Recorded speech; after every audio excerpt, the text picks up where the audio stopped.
Moi, ça me touche beaucoup de voir comment le Seigneur est super organisé. L'Esprit Saint est super organisé. Il donne dans la louange qu'on va voir dans l'enseignement après.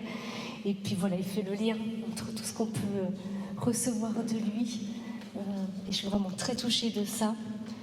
On va parler ce matin de la dimension prophétique de nos vies pour la mission. Comment l'Esprit Saint fait vraiment de nous des prophètes pour notre temps. Et c'est pour la mission, au service de la mission. Beaucoup parmi nous ont fait cette expérience de l'effusion du Saint-Esprit qui est venue bouleverser leur vie. C'est-à-dire que extérieurement, rien ne change, mais intérieurement, tout change. Et du coup, voilà, cette expérience-là, c'est un trésor pour nos vies. Et c'est un trésor qui nous est donné de partager.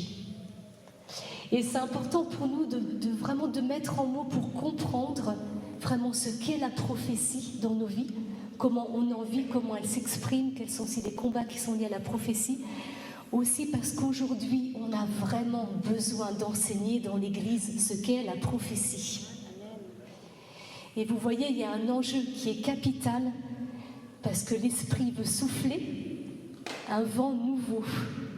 Et si on veut accueillir le réveil, il faut que l'on soit au clair sur la dimension prophétique de nos vies parce qu'il va avoir besoin de nous. Il a besoin que nous soyons ses prophètes, c'est-à-dire qu'il va passer par nous pour porter sa parole. Il faut que nous ayons ce cœur qui soit disponible pour pouvoir entendre sa voix et porter sa voix dans le monde. Le réveil, le renouvellement vraiment de la foi ne peut se faire sans nous. C'est pas possible. Le Seigneur a vraiment besoin de nous et de chacun d'entre nous pour être son prophète, pour porter la prophétie. En fait, quand on fait cette expérience d'effusion du Saint-Esprit, il y a deux choses qui s'impriment dans nos cœurs, et ça on le voit depuis 2000 ans dans l'histoire de l'Église, dans la vie des saints, quand on lit les pères de l'Église. Voilà, il y a ce fondement qui est « je suis saisie de ce feu qui brûle mon cœur pour deux choses ». Ce feu me fait réaliser combien je suis fils et fille de Dieu. Je trouve mon identité en Dieu. Quand il vient embraser mon cœur, je me connais sous le regard de Dieu. Dans cette expérience, je me découvre. C'est pour ça que rien ne change à l'extérieur, mais tout change à l'intérieur, parce que je me découvre dans le regard du Père, sous le regard de Dieu. Je sais en lui qui je suis. Et puis en même temps, le Seigneur embrase un feu de compassion pour le salut des âmes. Il nous communique vraiment l'amour de son cœur, ce désir que tout homme soit sauvé. Et c'est ce feu qui nous consume, qui nous fait rentrer dans l'intercession prophétique, qui va nous faire prier, vraiment intercéder, pour que le royaume des cieux advienne au milieu de nous, que beaucoup le connaissent, que beaucoup se laissent aimer, que beaucoup se laissent sauver, que beaucoup fassent cette expérience de Dieu. Et ça, vous voyez, dans la vie prophétique, c'est le fondement de notre vie. Et on est bien dans l'être. On a parlé de l'enracinement, de l'émondage, de cette fécondité que l'Esprit Saint nous donne, mais on est bien dans l'être. Il y a quelque chose qui a besoin de s'inscrire en nous profondément, au niveau de notre être. On a besoin d'avoir conscience qu'on choisit d'entrer dans la prophétie. Sans prophétie, il ne peut y avoir de mission, parce que sans prophétie, il n'y a pas d'obéissance à Dieu. On a vu ce matin que ce feu... Alors, il faut bien comprendre qu'on a vu l'exemple de Marie ce matin. Vous voyez, on nous dit dans la parole que ce feu lui a permis vraiment de donner sa vie jusqu'au bout, de rentrer dans un chemin d'humilité et d'obéissance totale à Dieu, où elle vivait dans l'instant présent. Ça, c'est la dimension prophétique. C'est une référence, vraiment un modèle de vie prophétique pour nous. De regarder la Vierge Marie, de marcher à sa suite, de la regarder dans sa posture. On pense souvent aux apôtres qui ont été évangélisés, mais Marie, elle était là. Tout le temps, Marie, elle était en soutien des apôtres. Et elle est rentrée vraiment dans sa place. elle a vécu pleinement la vie prophétique. Elle a été en soutien, elle a encouragé chacun des apôtres, elle était là pour donner une parole. Et vraiment, elle a pris pleinement sa place. Et donc, c'est un bon exemple pour nous. Et sans la prophétie, il ne peut y avoir de mission parce qu'on ne peut laisser Dieu agir dans les cœurs que par la dimension prophétique. Qu'est-ce que ça veut dire derrière? Ça veut dire on ne peut laisser Dieu agir dans les cœurs si nous-mêmes on ne s'est pas laissé aimer par le Saint-Esprit pour être canal de sa grâce. La vie prophétique, c'est pas se mettre à l'écoute pour discerner est-ce que cette image, cette parole, elle vient de moi ou elle vient du Saint-Esprit. C'est se laisser aimer par le Saint-Esprit. Le Saint-Esprit, c'est la troisième personne de la Trinité, c'est une personne. Benoît XVI nous dit qu'il a un cœur. Et tout le discernement de comment Dieu me parle va se faire un peu naturellement parce que je le connais, parce que je me laisse aimer par lui. Je le connais parce qu'il m'aime et que je l'aime. Et des personnes de la Trinité, c'est celui qui nous est le plus proche. On aime Jésus, on aime le Père, et puis souvent l'Esprit Saint, on se dit, lui, c'est le feu, la colombe. Non, c'est une personne de même nature que le Père et le Fils. Et c'est celui qui nous est le plus intime, celui qui nous est le plus proche, celui qui nous parle le plus. Est-ce que je me laisse aimer par le Saint-Esprit? Est-ce que dans ma prière, je lui dis, Saint-Esprit, je veux t'aimer et me laisser aimer par toi? Est-ce qu'il devient un ami cher? Est-ce que je me réjouis de démarrer la journée avec lui? Est-ce que je sens un plaisir, un bonheur de l'avoir à mes côtés dans la mission? Est-ce que quand je sens une joie que le Seigneur me donne, je le remercie, Saint-Esprit, merci de me communiquer la grâce du Père, cette joie qui me vient du Père. Comment je vis cette intimité avec lui qui me fait vraiment rentrer dans une simplification de la vie prophétique. Quand je suis dans la prière et que si je connais le Saint-Esprit dans mon quotidien, si je l'écoute, je veux dire, quand je suis dans la prière, quand on prie, je sais quand il me parle. Je sais que c'est lui, je connais son odeur, je connais sa présence. J'ai appris, et ça, vous avez chacun cette intimité avec lui. Mais laissez-vous aimer par le Saint-Esprit. Devenez son ami. Et vous allez voir comme il y a plein de choses là qui vont se simplifier. Il va y avoir du tri dans nos esprits.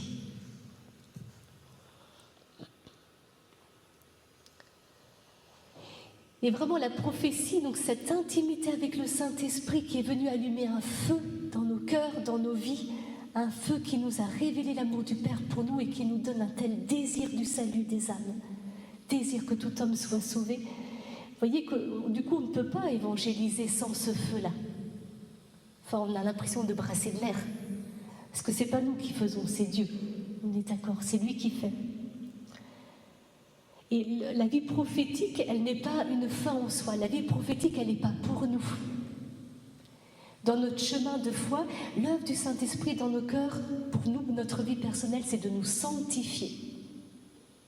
C'est de nous ajuster à la volonté de Dieu et c'est de sanctifier nos vies, simplifier. Mais la prophétie, elle nous est donnée, c'est vraiment cette œuvre de l'Esprit dans nos cœurs pour la mission, pour nous donner, pour le salut du monde, pour que le royaume advienne au milieu de nous.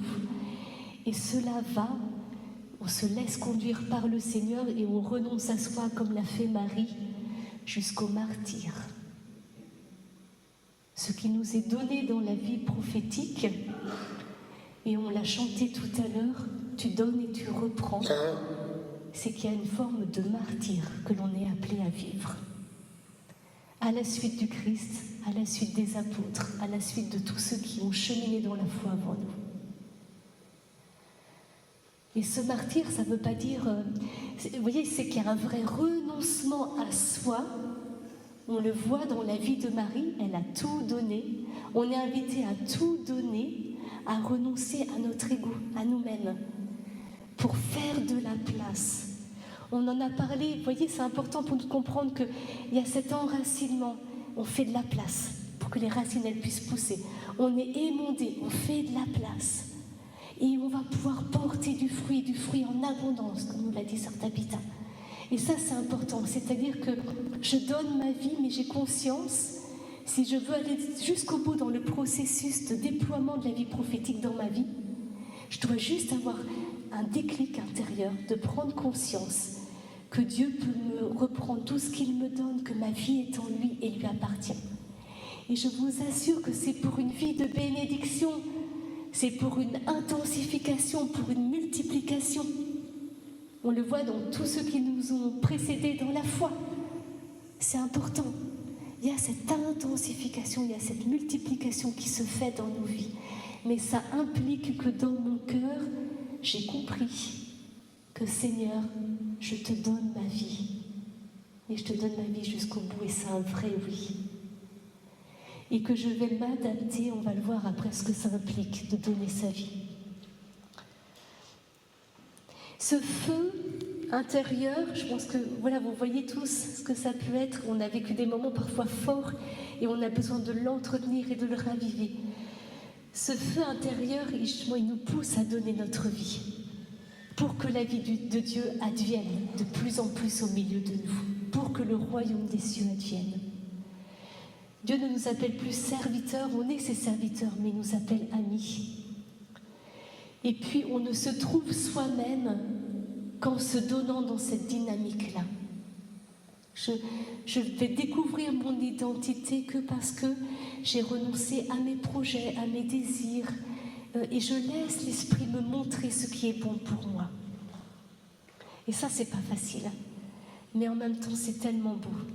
Parce que lui nous connaît bien mieux que nous-mêmes. Et Dieu ne veut pas la mort, il veut la vie et la vie en abondance. Et le martyre, c'est mourir à soi-même pour renaître dans nous. Et on n'a pas le choix. Il va se servir dans notre vie de tout ce que l'on traverse. Enfin, Dieu ne veut pas le mal et la souffrance, mais il se sert à fond de toutes les épreuves de nos vies pour tellement de plus. Et on a besoin d'être aidé pour discerner ces chemins de Dieu dans nos vies. Et le Seigneur, il nous invite vraiment à une plénitude de fécondité par un petit peu de fécondité. Mais il fait tout par débordement, par surabondance. Donc dans nos vies, enfin c'est ça, c'est vraiment je m'enracine, comme nous l'a dit Sœur Laetitia, je me laisse remplir, et par débordement, je m'enracine profondément. Si je veux des fruits, je dois m'enraciner profondément. On est dans cette notion vraiment de débordement. Dans la première lettre aux Corinthiens, au chapitre 2, je vais vous lire un long passage qui nous aide à bien comprendre ce que Dieu fait dans nos cœurs et dans nos vies. Il est écrit ceci. « Frères, quand je suis venu chez vous, je ne suis pas venu vous annoncer le mystère de Dieu avec le prestige du langage et de la sagesse. Parmi vous, je n'ai rien voulu connaître d'autre que Jésus-Christ, ce Messie crucifié. Et c'est dans la faiblesse, craintif et tout tremblant que je me suis présenté à vous. Mon langage, ma proclamation de l'Évangile n'avait rien d'un langage de sagesse qui veut convaincre. Mais c'est l'Esprit et sa puissance qui se manifestaient pour que votre foi repose non pas sur la sagesse des hommes, mais sur la puissance de Dieu. Pourtant, c'est bien de sagesse que nous parlons devant ceux qui sont adultes dans la foi. Mais ce n'est pas de la sagesse de ce monde qui dit, de la sagesse de ceux qui dirigent ce monde et qui vont à leur destruction.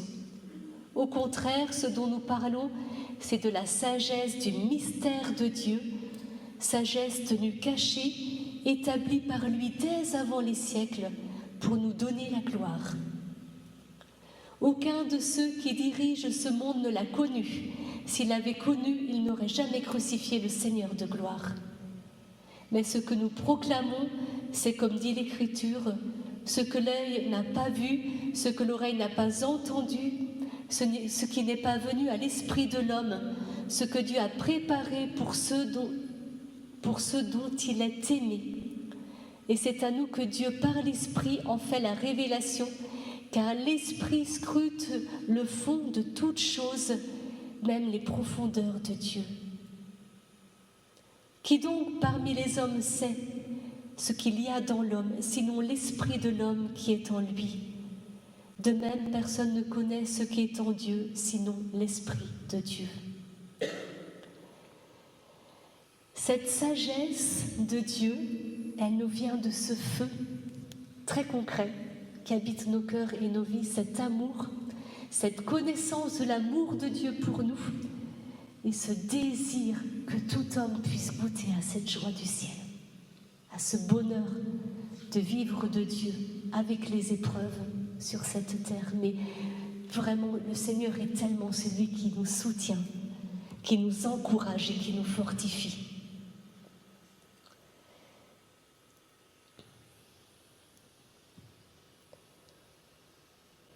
Dans la litanie au Saint-Esprit, on parle de ce foyer consumant, de cette charité ardente. Et on demande vraiment à l'Esprit Saint d'allumer en nous le feu de sa divine charité. Vous voyez, souvent on représente l'Esprit Saint, on représente ce feu, on représente la chaleur, on représente la lumière, mais on ne réalise pas toujours à quel point ce feu n'est que amour pur, charité ardente.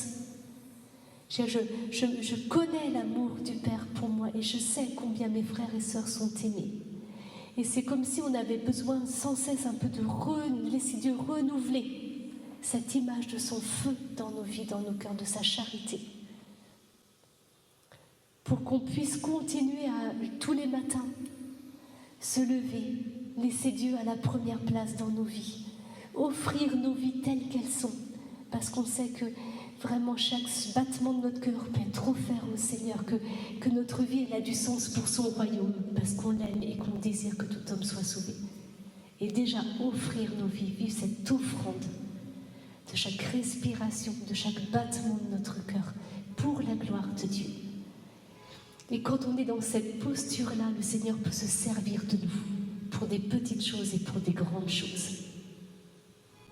Parce qu'il y a cette posture d'humilité et d'obéissance. Et c'est important dans cette notion, vous voyez, de renoncement et de martyr, d'avoir conscience que le Seigneur peut nous demander des choses dont on n'a pas envie. Et il nous le dit bien en Jean 21, « Amen, Amen, je te le dis, disait à Pierre, quand tu étais jeune, tu mettais ta ceinture toi-même pour aller là où tu voulais. Quand tu seras vieux, tu étendras les mains et c'est un autre qui te mettra ta ceinture pour t'emmener là où tu ne voudrais pas aller. » Jésus disait cela pour signifier de quel genre de mort Pierre rendrait gloire à Dieu. Sur ces mots, il lui dit « Suis-moi ». Jésus nous dit la même chose. Il nous dit « Je vais te faire grandir dans la foi et à un moment donné, j'aurai besoin de toi et peut-être d'aller dans des lieux où il y aura beaucoup d'adversité, il y aura beaucoup de combats. Il y aura des souffrances, mais il y aura des combats à mener pour mon royaume, parce que j'ai besoin de toi. Et tu n'aurais pas envie d'y aller, mais j'ai besoin de toi pour ça. Est-ce que tu acceptes de me suivre jusque-là? Vous voyez, dans la vie prophétique, dans la vie avec le Seigneur, on n'y est pas pour rechercher une satisfaction spirituelle. On n'est pas là pour rechercher une réalisation personnelle. Vous voyez comme on est à l'opposé de l'esprit du monde. Ou dans le développement personnel, on va chercher ce qui nous fait du bien, et nous, on est à l'opposé. Est-ce que tu acceptes de donner ta vie, mais c'est parce que tu le fais que tu vas recevoir en plénitude. Mais tu ne peux pas recevoir en plénitude tant que tu n'as pas accepté de donner ta vie jusqu'au bout. Et ça vaut le coup. Et on ne sait pas à l'avance ce que le Seigneur va faire de nous. C'est pas 2 ans à l'avance, moi je dis ça depuis 30 ans, mais on ne sait pas à l'avance voilà, ce qui va se passer dans nos vies. Enfin, il y a des surprises tout le temps, mais tant mieux, parce que vivre l'instant présent, c'est déjà bien suffisant. Donc, no stress, on verra demain. Mais ça, c'est important pour nous. Enfin, il y a quelque chose là qui nous fait rentrer dans une vraie disponibilité, une obéissance à Dieu. Parce qu'on a compris ça, parce qu'on l'a accueilli dans notre vie et qu'on laisse l'Esprit Saint nous parler à chacun, nous montrer. On est tous uniques, donc l'Esprit va vous expliquer, va vous montrer ces mystères pour vous, dans votre vie. Ce qu'il attend de vous, quelle est votre place et quel est ce don qu'il attend de vous, étape par étape. Mais c'est vachement important pour nous. Donc on accepte de se laisser pousser par l'esprit, pousser par le souffle. On accepte de marcher sur l'eau, de se laisser embarquer dans des aventures. Et ça, vous voyez, quand je dis ça, je suis d'abord au niveau de mon être et de ma vie d'intimité avec Dieu. Il va y avoir un débordement toujours dans le faire. On va venir vous chercher pour des choses. Mais commencez vraiment par l'intercession, par vous lever la nuit pour prier. Enfin, vous voyez, enracinons-nous vraiment dans une dynamique. C'est là où le Seigneur nous enseigne. C'est dans notre prière personnelle, dans cet amour de la parole de Dieu que le Seigneur nous enseigne, nous enracine, on l'a déjà assez dit, nous fortifie. Il y a des moments où c'est plus difficile, et dans ces moments où je traverse ces temps de désert, où c'est plus difficile pour moi, le fait juste de demeurer en Dieu, demeurer attaché à lui dire « Seigneur, je t'aime », revenir à lui, prendre des petits temps, aller marcher dans la nature pour lui partager, louer le Seigneur et lui partager que dans la foi, je t'aime Seigneur, vraiment. Tu as dû prier à mes yeux, on réentend ces paroles, vous voyez, en même temps que nous on proclame notre amour, on le laisse nous redire dans sa parole combien il a besoin de nous. Il y a ces temps que l'on traverse qui sont des temps un peu des fois de déstabilisation, de construction intérieure, de déstabilisation spirituelle. Mais demeurer, rester enraciné. Et puis il y a ces temps où l'Esprit souffle pour nous envoyer. Et là, on suit ce mouvement. Il nous faut aussi accepter que nos cœurs soient consumés par la folie de l'amour de Dieu. Vous voyez, il y a ce ressenti dans la vie spirituelle d'un feu qui nous pousse, qui nous déstabilise, qui nous dérange, qui veut nous emmener toujours plus loin. Et si je le limite, ça va être compliqué de me laisser pousser par l'Esprit.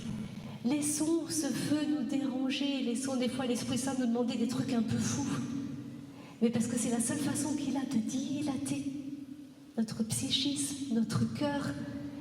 Donc n'ayons pas peur de ces moments où l'Esprit nous demande des choses un peu... ponctuellement, il a besoin là de venir nous travailler.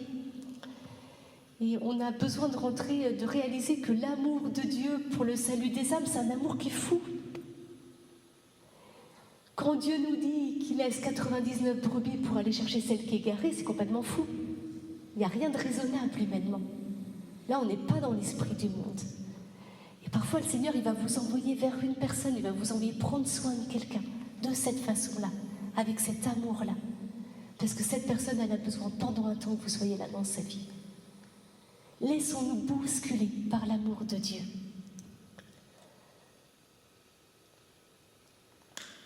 Et puis, voilà, comme on le disait, ce feu nous fait rentrer dans une vraie obéissance à Dieu qui nous ajuste.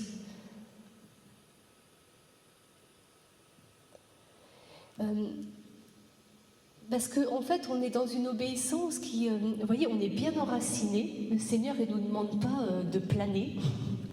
Enfin voilà, on est tous bien dans nos vies, dans le concret. Et tout ce que je vous dis, là, spirituellement, ça se vit dans le concret de notre vie, dans l'obéissance à notre devoir d'État. On va faire le mieux dans ce qui nous est demandé de la part du Seigneur. C'est vraiment cette attitude profonde de nos cœurs et cette façon d'être à Dieu dans la vie. Et en fait, il y a cette sagesse dans laquelle Dieu nous fait rentrer qui n'est pas celle du monde, mais qui est quand même une vraie sagesse de vie. Une sagesse, si je veux prendre soin des autres, je vais prendre soin de moi. Et il y a cette attention à ma vie spirituelle et cette responsabilité de ma vie spirituelle. D'être attentif à mes besoins, à prendre soin de soi. On peut pas faire, vous voyez, on ne peut pas faire n'importe quoi sous prétexte qu'on a la foi. Il peut y avoir des fois une forme de déresponsabilisation. Et ça, on le voit depuis 2000 ans dans l'Église. Donc voilà, c'est-à-dire que l'Esprit Saint me dit que, il y a eu des hérésies depuis le début de l'Église sur parfois quelque chose dans la vie, dans l'esprit qui n'était plus ajusté. Mais parce qu'il y a un manque de fondement et d'enracinement. On a vu, il y a différents domaines d'enracinement dans nos vies. Et vraiment enracinement humain, où je suis vraiment dans cette obéissance. Si je suis enracinée dans l'obéissance, je suis dans ce discernement. Et je peux répondre à ces folies de l'esprit dans mon cœur parce que je suis dans l'obéissance et que je suis enracinée. il y a ce travail, ce feu vient aussi simplifier nos vies, simplifier nos cœurs, simplifier nos intelligences, nous unifier. Quand on voit qu'il y a ces deux grands axes, et voilà, quand on lit la vie des saints, on voit ces deux grands axes. Dieu me montre qu'il est mort et ressuscité pour moi sur la croix. Dieu me montre que je suis son fils, sa fille bien-aimée, qui m'aime à la folie, que je peux lui faire confiance. Je peux tout lui donner. Et il met ce feu dans mon cœur pour les autres, pour que je puisse me donner. C'est simple, c'est pas compliqué. Et ça permet au Seigneur, ce feu-là permet au Seigneur, quand je pars moi dans des emberlifications, parce que on a vu à cause de mes émotions, à cause de mon passé, de mes blessures, de mon histoire, le souffle de l'Esprit vient me répondre à mes besoins et me simplifier, m'unifier, me réconcilier avec mon passé, pour que je sois vraiment ancrée, enracinée dans le présent, pour me donner aujourd'hui et maintenant.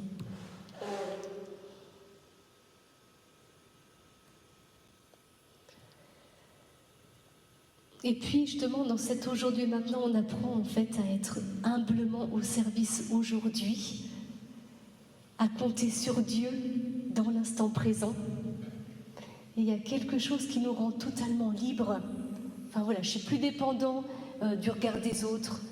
Voilà, j'ai pas de... je ne trouve plus mes mots. Mais vous voyez, ce que les autres peuvent penser de moi, voilà, je m'en fiche, je sais en Dieu qui je suis. Et il y a une force intérieure qui nous est donnée pour traverser des épreuves. Parce que dans cette posture, dans ce que l'on vit en tant que prophète, il y a toujours de l'adversité. Et il y aura toujours de l'adversité. Et vous voyez comme ce feu a besoin de faire ce travail de libération, d'abandon et de confiance jusqu'au bout dans nos vies. Parce que sinon, je n'arrive pas à faire face à l'adversité quand elle arrive.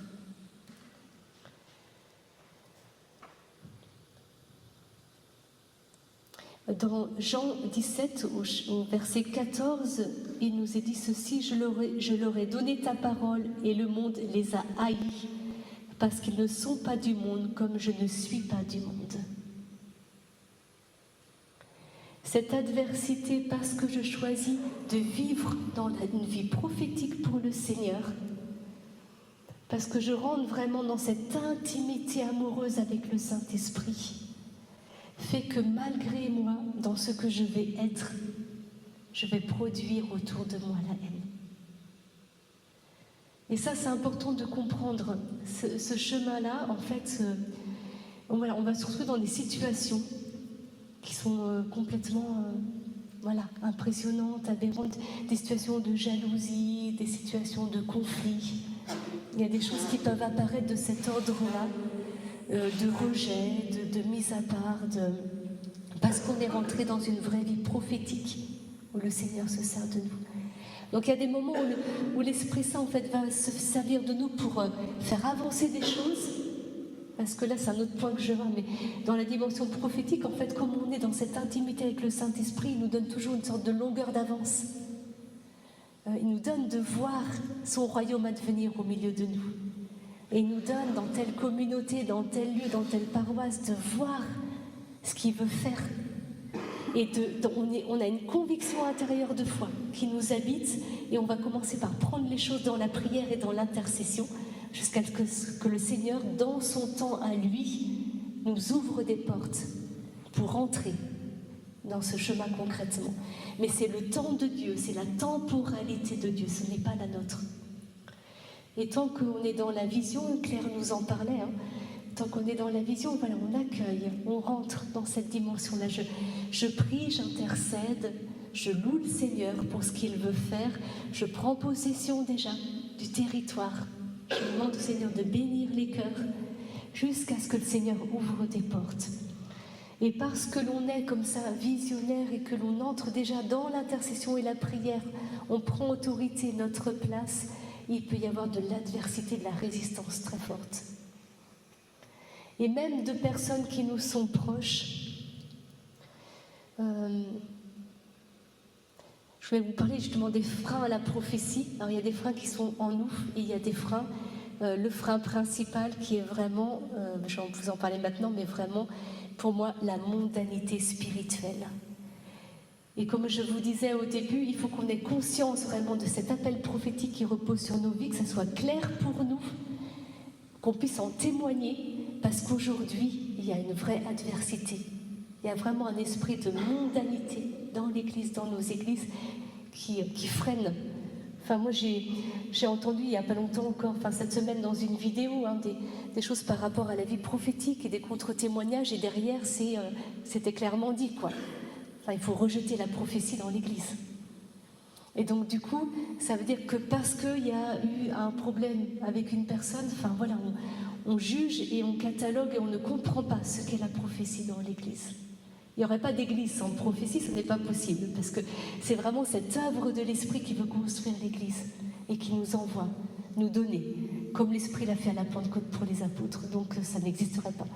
Mais c'est important de comprendre combien on a besoin d'expliquer simplement ce que c'est et comment nous avons besoin aussi pour nous d'être au clair et de choisir de suivre le Christ dans la prophétie. Dans la joie de l'Évangile, le pape François nous disait ceci sur la mondanité spirituelle, pour qu'on comprenne bien. La mondanité spirituelle qui se cache derrière des apparences de religiosité et même d'amour de l'Église consiste à rechercher au lieu de la gloire du Seigneur, la gloire humaine et le bien-être personnel. C'est ce que le Seigneur reprochait aux pharisiens.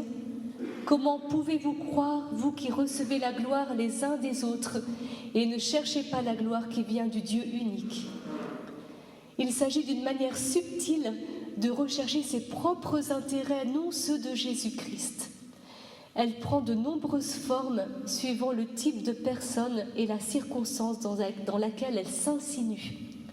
Du moment qu'elle est liée à la recherche de l'apparence, elle ne s'accompagne pas toujours de péchés publics et extérieurement, tout semble correct. Mais si elle envahissait l'Église, elle serait infiniment plus désastreuse qu'une quelconque autre mondanité simplement morale. Il y a vraiment cet esprit du monde qui a un impact spirituel et qui s'insinue dans l'Église.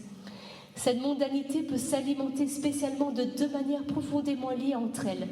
L'une est l'attrait du gnosticisme, une fois renfermé dans le subjectivisme, où seul compte une expérience déterminée ou une série de raisonnements et de connaissances que l'on considère comme pouvant réconforter et éclairer, mais où le sujet reste en définitive fermé dans l'immanence de sa propre raison et de ses sentiments. Soit on est dans la gnose, c'est-à-dire que chacun, on est dans le subjectivisme, c'est-à-dire chacun vit son expérience, et en fait on reste fermé sur soi, dans son raisonnement et ses sentiments. Vous voyez, quand Anne nous a parlé vraiment des émotions, il y a cette dimension de l'ouverture à Jésus. Comment Jésus vient m'aider dans la gestion de mes émotions. Et dans l'Église, on peut être dans quelque chose où il n'y a pas d'ouverture spirituelle. Et puis, de toute façon, tout se vaut. Donc, on va essayer de faire vivre une expérience où chacun va pouvoir aller puiser ce qui lui parle. Puis voilà. Puis on se respecte. Et il n'y a plus d'annonce. Vous voyez ? Il n'y a plus de place pour le Saint-Esprit. Et l'autre dimension de la mondanité, c'est le néopléagianisme, autoréférentiel et prométhien, de ceux qui en définitive font confiance uniquement à leur propre force et se sentent supérieurs aux autres parce qu'ils observent des normes déterminées et parce qu'ils sont inébranlablement fidèles à un certain style catholique justement propre au passé. Il y a quelque chose quand je n'ai confiance seulement qu'en une forme de prière. Voilà, j'ai appris le chapelet, je m'enracine dans une forme de prière et je ne peux pas m'ouvrir à d'autres formes de prière. Je ne discerne pas l'œuvre de l'Esprit dans d'autres formes de prière. Je n'ai pas ce déploiement du cœur. Là, il y a quelque chose qui ne va plus. Je suis dans la mondanité spirituelle. Et vous voyez comme ça fait écho à pas mal de choses. Hein, et ça, c'est important à tous les niveaux. Enfin, je veux dire, voyez bien comme ça rejoint chacun notre vie. On peut se figer dans quelque chose et Dieu veut tout le temps dilater, ouvrir nous rendre accueillants à l'autre dans ce qu'il est, voir l'œuvre de Dieu, voir l'œuvre de l'Esprit dans le monde, au milieu de nous. Il dit encore un peu plus loin, cette obscure mondanité se manifeste par de nombreuses attitudes apparemment opposées, mais avec la même prétention de dominer l'espace de l'Église. Dans certaines d'entre elles, on note un soin ostentatoire de la liturgie, de la doctrine ou du prestige de l'Église, mais sans que la réelle insertion de l'Évangile dans le peuple de Dieu et dans les besoins concrets de l'histoire ne les préoccupe. Voilà, il parle après de pièces de musée. On devient, si vous voulez, on peut être dans quelque chose de très culturel. Voilà. C'est un peu long, je suis désolée, mais c'est intéressant pour nous de bien comprendre ce qui se joue derrière. Dans ce contexte se nourrit la vaine gloire de ceux qui se contentent d'avoir quelques pouvoirs et qui préfèrent être des généraux d'armée défaites plutôt que de simples soldats d'un escadron qui continue à combattre. Comment, on organise des réunions, on organise des événements, puis on est content. Voilà, il y a 20 personnes qui sont venues, on compte. Parce qu'on compte les personnes et c'est ça qui est important, c'est il y a 10 personnes de plus que l'an dernier. Mais qu'est-ce qu'on a vécu? Donc comment on se met à l'écoute du Seigneur pour entrer dans cette obéissance et faire son œuvre à lui? Et de se rendre compte qu'en fait, ces choses-là, quand on est vraiment sur les émotions, les sentiments, mon ressenti, ma vie, ma spiritualité, ou quand on organise des choses et puis dans l'entre-soi et puis on est content, on a organisé notre événement dans l'année, on voyait comme c'est important de réaliser à quel point ça peut être un vrai frein au souffle de l'Esprit. Parce que l'Esprit Saint souffle la nouveauté dans l'Église. Enfin, il vient répondre à nos besoins tout le temps. Et c'est bien de se mettre au service, mais commençons par prier. Je veux dire, en début d'année pastorale, dans les paroisses, on devrait juste prendre une journée pour prier ensemble, se mettre sous le regard de Dieu, louer le Seigneur et lui demander, Seigneur, prophétiquement, qu'est-ce que tu veux pour nous? Et le laisser parler. Et après, on sait, il nous donne un axe et on lui obéit. Et pour nos vies aussi, régulièrement, on a besoin de vraiment rentrer dans la louange, commencer par vraiment louer le Seigneur, rentrer dans la louange, se placer devant son trône, adorer le Seigneur.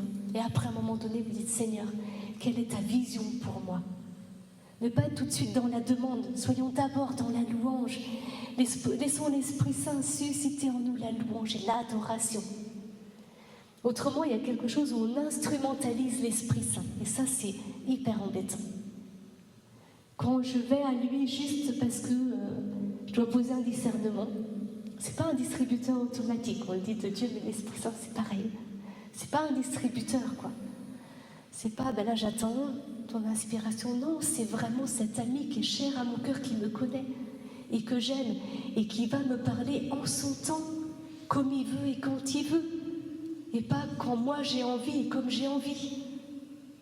Et donc si j'ai compris ça, mais ça me simplifie la vie. Parce que du coup, je vais juste le prier, le louer, puis attendre qu'il parle. Et puis je vous assure que quand il veut se faire comprendre, il se fait comprendre. Hein. Il n'y a pas de problème. Enfin, n'ayons pas peur. Moi, je me souviens, je me disais plus jeune, je voulais vraiment pas être consacrée. Donc c'était pas du tout dans mes projets. Mais je me souviens m'être dit une fois à 18 ans, mais si l'Esprit Saint me parlait et m'appelait à la vie consacrée, est-ce que j'entendrais sa voix en fait? Est-ce que c'est pas... quand il m'appelait, j'ai bien compris. Il nous connaît, il sait faire, et il n'y a pas de problème. Après, on est libre de dire oui ou non. Hein. Mais quand il veut nous parler, quand il y a quelque chose, une parole qui est importante pour nous, quand il y a un enjeu pour notre vie, je vous assure qu'il sait comment faire. Hein. Il sait comment aussi nous séduire, c'est pas de problème, très doué, pour nous emmener là où il veut, même si nous, comme je sais, nous on ne veut pas, on freine et il met la ceinture et il nous emmène, là on ne voudrait pas aller, mais il sait en fait, il sait nous prendre, il est bon et bienveillant avec nous, et c'est pour notre bien. Mais il faut avoir compris qu'on doit derrière commencer par renoncer à nos grands désirs, des fois à tout ce qui nous habite, quoi. C'est bien, c'est important que ça soit là, mais on lui remet. Il y a des choses où le Seigneur nous prépare et il nous met, comme disait Claire, c'est quelque chose que je répète tout le temps, mais il nous fait désirer ce qu'il veut nous donner. C'est Sainte Thérèse de l'Enfant Jésus qui nous dit ça. Mais voyez, ces désirs que le Seigneur met dans nos cœurs et on sent que ça vient de lui, on lui redonne. Il y a quelque chose où on accueille avec joie ces désirs-là et en même temps, ils se réaliseront dans le temps de Dieu, où ils vont travailler peut-être nos cœurs. On ne sait pas le plan de Dieu derrière, mais il y a une infinie sagesse. Des fois, il y a des désirs qu'il met qui nous font cheminer. Et puis en fait, après, il va nous emmener vers autre chose. Mais en fait, ça nous a préparés. Donc on ne sait pas dans sa fine pédagogie ce qu'il va faire, mais faisons confiance à Dieu, ce qu'il met dans nos cœurs. Et les freins à la prophétie que l'on peut avoir dans notre vie, justement, c'est notre désir, nos intentions, notre volonté. Parfois, on est tellement motivé par quelque chose. Et puis, les autres freins, c'est aussi la peur et l'inquiétude, beaucoup. La peur de se tromper, la peur de perdre notre réputation, la peur de ne pas y arriver, que si le Seigneur nous demande quelque chose, je me sens tellement pas digne, quoi. Et donc, il y a des freins comme ça qui peuvent nous habiter, qui peuvent aussi avoir été un peu forts à un moment donné dans notre vie, en lien avec une situation spirituelle. Parfois, on est rentré dans une dimension prophétique, plus de liberté, puis on s'est pris des coups, comme je vous disais, il y a de l'adversité, il y a de l'épreuve. Et parfois, ça crée aussi, ces épreuves-là, elles peuvent créer une forme de conditionnement, où du coup, je vais me protéger en fait. Moi, je me souviens, par exemple, à 20 ans, je suis rentrée en communauté, j'ai reçu l'effusion du Saint-Esprit à 19 ans. J'ai commencé à prophétiser à partir de ce moment-là. Et je suis rentrée en communauté, et en fait, dans les plus anciens, personne ne prophétisait, quoi. Il y avait une attente énorme sur les quelques jeunes qu'on était arrivés, parce qu'on accueillait des retraites spirituelles tout le temps. Donc, on avait une sœur qui nous coachait, et puis, fallait y aller, quoi, tous les jours. On prophétisait à la messe, aux veillées, parce qu'il y avait un besoin, et il y avait un prêtre qui accompagnait les frères et sœurs qui se plaignaient tout le temps, mais il n'y a pas assez de prophétie dans la communauté, et voilà, on avait une pression. Et du coup, voilà, on nous a laissé cette place, moi j'y suis allée, on l'a prise, on était à quelques-uns, on y est allé, et ça a suscité derrière, c'est étonnant, mais en même temps un désir qu'on se mette au service, en même temps beaucoup de jalousie. C'était vraiment étonnant, plein de réactions, de choses cassantes et tout. Et vous voyez, des fois, quand on a vécu comme ça, quand on a laissé ce feu brûler, s'exprimer, et qu'on a été cassé derrière des jugements, des critiques, il peut y avoir quelque chose en nous qui fait que quand on retombe dans une autre fois dans cette situation, il y a des mécanismes un peu de protection, où on se soustrait. Mais c'est inconscient, hein. Enfin, moi je me suis rendu compte de ça dans la durée, que parfois je pouvais être comme freiner un élan, quoi. Enfin, comme un mécanisme, un peu comme une réaction du corps de protection, et qu'on a besoin juste de retrouver, de relaisser le feu être embrasé, embraser nos cœurs, embraser nos vies. De demander vraiment juste au Saint-Esprit de rebrûler nos cœurs et nos vies. Et il y a un réajustement qui se fait. On prend conscience de là où non, là c'est vraiment toi qui parles, Seigneur, donc je te suis. Mais il y a des choses comme ça qui peuvent... on est fragile, on est faible, on est un, et on peut avoir des fois des mécanismes comme ça de frein, de limitation. Mais le Saint-Esprit nous connaît, donc il saura nous conduire. N'ayons pas peur, voyez, de sentir ces fragilités, ces limites en nous, parce que le Saint-Esprit sait, il est patient. Il va prendre le temps de nous expliquer, nous emmener plus loin. Et dans le style d'épreuve, justement, qui peut nous décourager, il peut y avoir la solitude qui est liée à la mission, qui peut être un lieu de découragement. Le fait d'être seul dans son coin, et à un moment donné, si je n'ai pas des frères et sœurs avec qui je me ressource, je peux laisser ce feu s'étriquer, vous voyez. Et puis, je vais donner du sens, je vais dire, c'est pas grave, Seigneur, je renonce. Vous voyez, il y a quelque chose qui peut être difficile pour nous. Il y a des coups, comme je vous disais, qu'on peut transformer notre façon de penser. Donc de prendre conscience et de vraiment demander au Seigneur de guérir, de visiter, de libérer nos cœurs et nos vies. Et puis, on a besoin aussi de mettre en mots l'adversité que l'on rencontre, pour comprendre les enjeux auxquels on fait face. Quand je vous disais, vous voyez, quand on est envoyé quelque part, on a une vision prophétique claire, et puis on sent des freins de la part des responsables, de la part de l'équipe avec qui on doit travailler, ou un décalage Voilà, nous on sent qu'il faut faire les choses comme ça, puis il y a des personnes qui peuvent être dans un esprit plus mondain, puis qui nous tirent vers autre chose, quoi. On a besoin de mettre en mots, de comprendre, pour déposer au Seigneur, pour prier, pour rester vraiment dans la fidélité à cet appel, où on va d'abord porter les choses et dans l'intercession. Donc on va prier, comme dit Tabitha, jusqu'à ce que quelque chose se passe. On va vraiment intercéder pour entrer dans le combat spirituel par rapport à ces situations et demander à l'Esprit Saint comment je dois me positionner. Quand il y a de l'adversité, par exemple, qui peut produire de la colère en nous, comme on a vu hier avec Anne, de la colère parce qu'il y a une injustice pour l'œuvre de Dieu. Parfois, c'est pas facile, on ne sait pas comment se positionner. On sent cette colère qui monte, mais non, Seigneur, on ne va pas laisser s'éteindre ton œuvre. Dans ces moments-là, on a besoin vraiment de se remettre, d'intercéder, jusqu'à ce que quelque chose se passe dans nos cœurs, dans nos vies, jusqu'à ce qu'il y ait un chemin qui s'ouvre de paix. Et puis là, on va vraiment pouvoir entendre ce que l'Esprit Saint, comment il veut débloquer les choses. Mais ça, c'est hyper important. Et dans les freins à la prophétie, il peut y avoir aussi notre perception de la vie, du monde, des autres, de nous-mêmes, beaucoup de nous-mêmes. Et ça, c'est quelque chose que le Seigneur, dans ce qu'on a parlé du processus d'émondage, voilà, et vraiment de fructification dans nos vies, il y a tout ce travail d'émondage, d'enracinement, il y a tout ce travail que Dieu fait, vraiment de se connaître sous le regard de Dieu, qui je suis en Dieu. Et ça me permet vraiment de rentrer dans le combat spirituel. Ce qui est de l'ordre de l'esprit du monde, comme je vous disais par exemple tout à l'heure pour la mondanité. Ce qui est de l'ordre vraiment du combat aussi pour notre temps dans l'Église, de comprendre les signes des temps, de discerner les signes des temps. On a besoin d'éléments qui vont nous aider vraiment à nous positionner dans la prophétie. Parce qu'on n'est pas prophète seul dans nos coins, dans notre coin. Enfin, l'Esprit souffle et crée l'unité entre nous. Il nous envoie chacun être lumière du monde et celle de la terre. Et il nous envoie chacun. Mais on l'est ensemble. On parlait des grappes. Vous voyez la vision vraiment des grappes, d'être ensemble. Et puis, j'ai envie de dire, il y a un dernier frein qui peut être...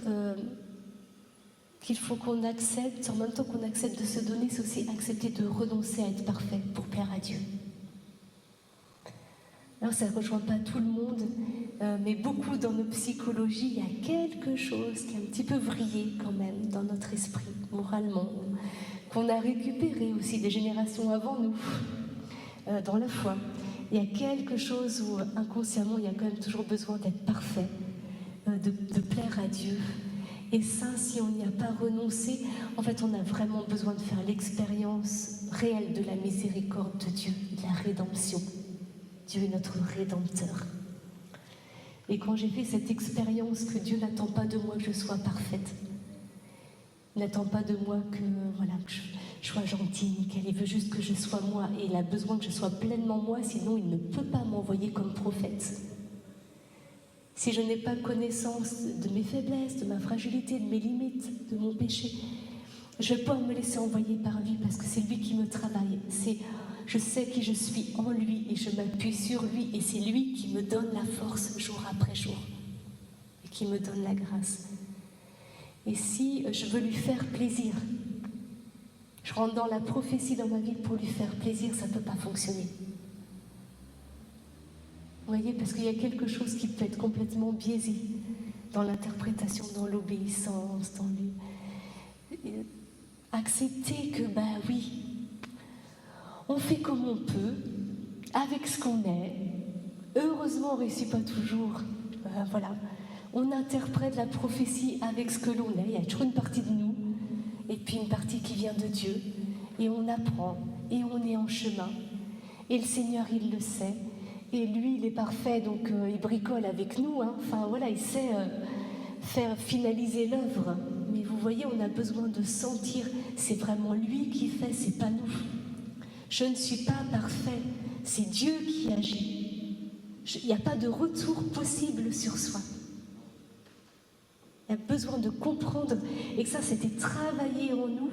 Et ça, le Seigneur, il va nous le faire comprendre en nous faisant renoncer à la mission, en nous faisant renoncer à la fécondité, en nous faisant renoncer au charisme par moment dans notre vie. Il y a des moments de sécheresse incompréhensibles qui nous tordent les entrailles. On a l'appel de Dieu qui est fort là, enfin notre identité en lui. Et je fais l'évangélisation de rue, puis soudain, ben voilà, il n'y a plus rien. J'ai plus d'occasion, plus rien. Et là, ça me tient, j'ai envie. Et là, le Seigneur travaille notre désir, il travaille notre capacité de don, il travaille ce que l'on est pour nous rendre plus libres, pour nous ajuster à lui, pour qu'il n'y ait plus de retour sur nous-mêmes possible. On sait que c'est Dieu qui fait. Et quand il te renvoie après évangéliser dans la rue, mais tu vois les fruits. Enfin, tu es canal de la grâce, tu laisses Dieu passer beaucoup plus. Et ça, c'est des épreuves de temps en temps que le Seigneur va faire. Pas tout le temps, mais quand je parlais de martyr, c'est à ce niveau-là. C'est accepter que, comme on l'a chanté tout à l'heure, Dieu donne et il reprend. Mais parce qu'il n'a pas... c'est un Père qui nous aime à la folie, et l'Esprit Saint qui œuvre avec lui nous aime à la folie. Il n'a pas de choix. C'est le seul moyen pour qu'on puisse rentrer dans la fécondité qu'il a prévue pour nous. Il n'y a pas d'autre possibilité, il n'y a pas d'autre chemin. J'ai beau conscientiser, avoir lu Thérèse d'Avila, savoir les épreuves, les demeures, et me préparer psychologiquement, il n'y a rien qui y fait, il faut les traverser dans notre trip, dans notre chair. Vous avez beau avoir fait des études, comprendre ce qu'est la vie spirituelle, quand ça vous arrive, vous prenez une claque. C'est concret. Et en même temps, c'est là où on sent que Dieu est là et qu'il nous aime. Et qu'on traverse l'épreuve et qu'il y a une fécondité spirituelle qui est donnée à nos vies derrière. Et on a des témoins de la foi depuis 2000 ans qui ont vécu ce chemin et qui nous le témoignent aujourd'hui. C'est tellement beau. De voir cette œuvre-là dans leur vie, ça nous donne envie. Donc soyons des prophètes pour l'Église d'aujourd'hui. L'Église d'aujourd'hui, elle a besoin d'avoir des chrétiens qui ne soient pas tièdes, qui ne soient pas mondains, qui soient des prophètes, qui acceptent de perdre leur réputation pour l'amour du royaume des cieux, pour le salut des âmes, qui ont cette charité au cœur qui les brûle chaque jour de leur vie. Laissons ce feu être ravivé en nous, ce feu qui a été allumé à notre baptême, petite flamme qui a grandi en nos cœurs, en nos vies. Laissons le Seigneur nous consumer. Laissons le Seigneur nous réveiller la nuit pour prier pour le monde. Laissons le Seigneur nous faire prier, pleurer de compassion pour nos frères et sœurs, pour des situations. Laissons Dieu nous enseigner comment il aime. Laissons-nous aimer par le Saint-Esprit. Laissons-nous aimer par le Saint-Esprit. Je vous assure, vous n'êtes pas seuls. N'ayons pas peur de ces... On a vraiment parlé de la nécessité vraiment de la séparation pour rentrer du deuil, pour rentrer dans la vie spirituelle. C'est ça, il y a besoin de quitte ton pays pour rentrer en terre promise. Mais c'est vraiment une réalité spirituelle dans nos vies.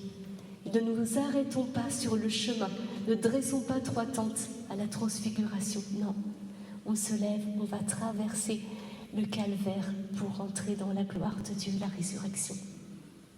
Ne nous contentons pas de peu dans notre vie, ne nous arrêtons pas au ressenti spirituel dans notre vie. Pour nous dire, ben là je suis bien, je me sens bien avec le Seigneur, dressons 3 tentes. Non. Acceptons d'aller jusqu'à la croix pour la fécondité de nos vies. Acceptons d'aller beaucoup plus loin avec lui parce qu'il a vraiment besoin de nous aujourd'hui. Il a vraiment besoin que l'on transmette ce message à l'Église aujourd'hui. On va prier. On va vraiment demander au Seigneur que, justement, l'Esprit Saint juste rallume ce feu, intensifie ce feu dans nos cœurs et dans nos vies. Vous êtes d'accord? Ça vous va? Vous n'êtes pas trop endormis? On va vraiment demander que, voilà, que ce feu, cette charité ardente, nous consume, ce feu consumant, saisisse nos cœurs et que nos tripes soient saisies, notre cœur, nos entrailles, de compassion et de charité. Toute prophétie, tout chemin, toute écoute du Saint-Esprit ne peut être menée que par la charité dans nos cœurs. Si on est là, si on intellectualise, en fait, on limite et on freine la chair du Saint-Esprit. Laissons Dieu consumer nos cœurs. Laissons l'Esprit Saint nous aimer à la folie.